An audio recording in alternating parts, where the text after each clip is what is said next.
Falcon without saying something about Sal Galuda. Willie Falcon loved the good life, loved to race along in number 20. Of course, he was able to finance his high style of living by importing cocaine, federal agents claim. His coke dealing ring was reportedly the largest on the East Coast and one of the top 5 in the world.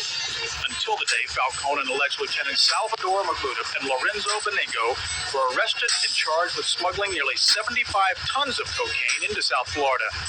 Feds were delighted. They seized nearly $2.1 billion worth of property as they prepared their case against the Falcon group. Building a case against the infamous and alleged drug kingpins Sal Magluta and Willie Falcon, along with 10 alleged associates, accused of working together to keep the cops and the courts off their tails at all costs. They've done it by murder, by threats, by intimidation, everything that our system of justice says shouldn't happen. And they had unlimited resources to do it.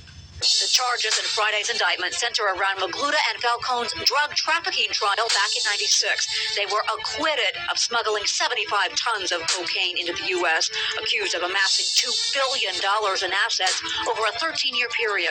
The jury foreman in the trial, Miguel Moya, was convicted of taking a $400,000 bribe to return a not guilty verdict for Magluta and Falcon. 2 high school dropout millionaires.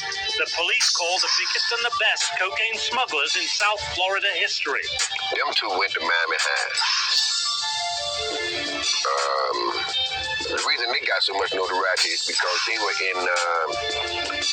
into them boat racing, and which high profile, and they had them cigarettes, which back then they were outrunning everything that the Coast Guard had. So they was bringing it in, because at one point in time, I think they had them worth for it with 300 to 900 million.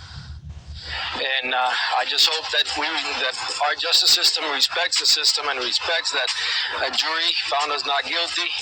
We went to trial. We did it the way this country and this Constitution was meant. Willie Falcon and Sal Magluta have been acquitted on drug smuggling charges, but that doesn't mean the federal government is giving up. Prosecutors are fighting to keep them behind bars. Defense attorneys say the feds are going too far. It's now gone beyond the stage of legitimacy into more of an obsession and a personal battle. Falcon and Magluta are still locked up, awaiting a money laundering trial in Jacksonville. Their attorneys tried to get them out of jail on bond today, but their efforts failed when prosecutors put up a fight, arguing the men shouldn't be released. A magistrate denied bond for Falcon, calling him a flight risk and a danger to the community because on top of the money laundering charges, he also faces a firearms charge. Now, bond was granted for Magluta, but then stayed because prosecutors appealed. Magluta's lawyers will challenge that appeal. His personal reaction is he's on the very verge of freedom, which would really be the proper result of the jury's verdict of last week, and he is hopeful that the system works and that he will get a bail review in Jacksonville or a lifting of the stay on Friday. Prosecutors are fighting so hard to keep Magluta and Falcon behind bars because despite a jury's decision last week, they consider the 2 the biggest drug traffickers Florida has ever seen. Even though a jury acquitted them, prosecutors maintain the pair smuggled more than 75 tons of cocaine into the country during the 1980s. Because they've been in jail so long, awaiting a trial now over, it's unlikely convictions in the pending trials would land them in prison. They have years of jail time credit accumulated. Still, U.S. Attorney Kendall Coffey will not surrender.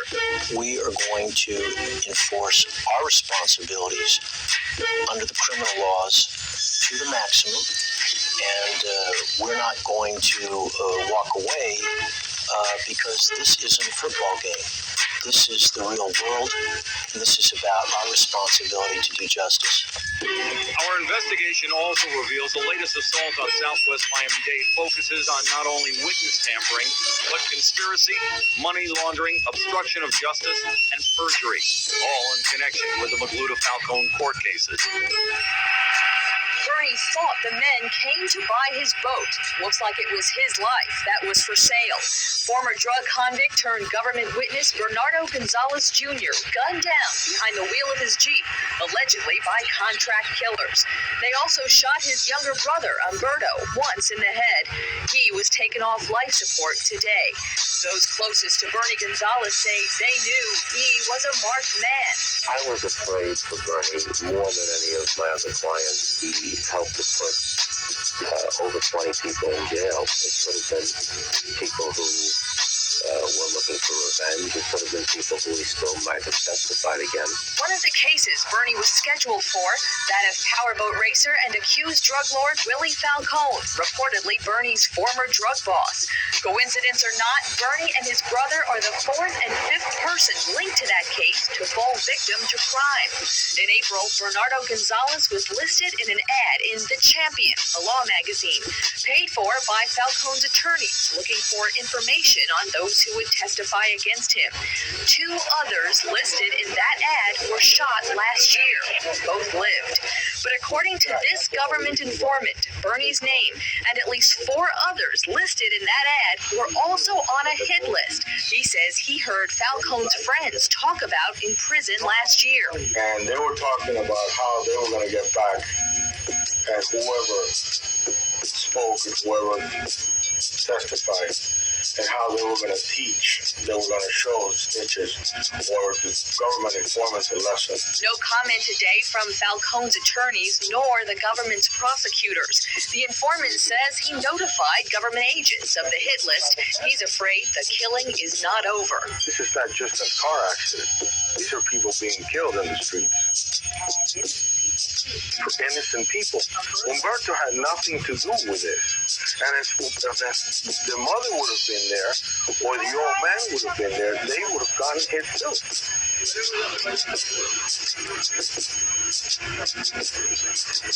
Then witnesses against the gang started dropping like a judge's gavel. Luis Escobedo, who was going to testify against his old friends, was shot to death outside a Coconut Grove bar. No one was ever caught. Juan Moroso was going to tell what he knew about his old friends. Last August, he pulled into this gas station and was shot in the back of the head. He survived the gunman escape. The next to talk about the Falcon gang, Lazaro Cruz. He was shot outside his Hialeah home. He lived, but the attackers escaped. And yesterday, the latest on the witness list, Bernardo Gonzalez was gunned down. He died. Again, the gunman escaped. But the strangest death of a friend of Falcon was the closest to him. His wife, Eileen, was ambushed on the streets of Coral Gables last August.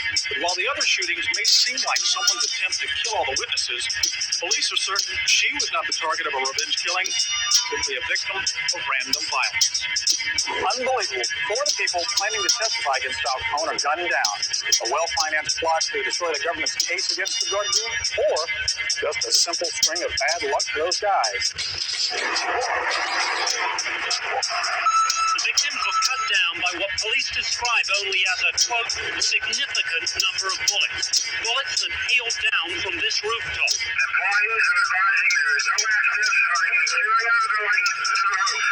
In 2 minutes, no fewer than 75 officers and a procession of ambulances were on the scene as a helicopter hunted in vain for the shooter. One dead, two critically wounded, another hurt trying to dodge the bullet. One of the wounded is a man named Ray Cruz. He's the brother of a witness in a major drug case. In May 1992, someone tried to kill his brother Lazarus, but failed. He's one of 5 witnesses to be shot in the last 18 months. All of them about to testify against Willie Falcon and Sal Magluta. When you listen to what this witness says and consider the setup for the shooting, it sounds like an episode right out of the TV series Miami Vice. Now, this is where the shooting took place, 4000 Northwest 36th Avenue. This company makes seats for executive aircraft, and police say that 5 men who work here pulled up about 9 in that blue and white Ford Bronco you see there. In the windshield, you can still see the tape left by the detectives to mark some of the bullet holes. Police say the sniper was waiting in the perfect position on the rooftop right in front of the Bronco. Yo vi un coche blanco This witness says a white car with a woman and two other men was waiting on this side of the building.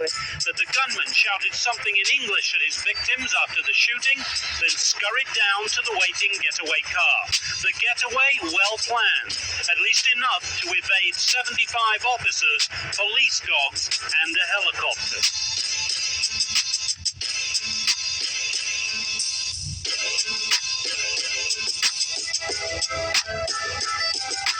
Yeah, you just watched the life of Willie Falcon in his partner Sal.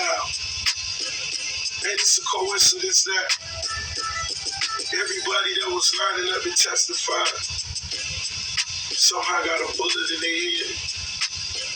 Yeah, that was a real coincidence. But you can't do nothing.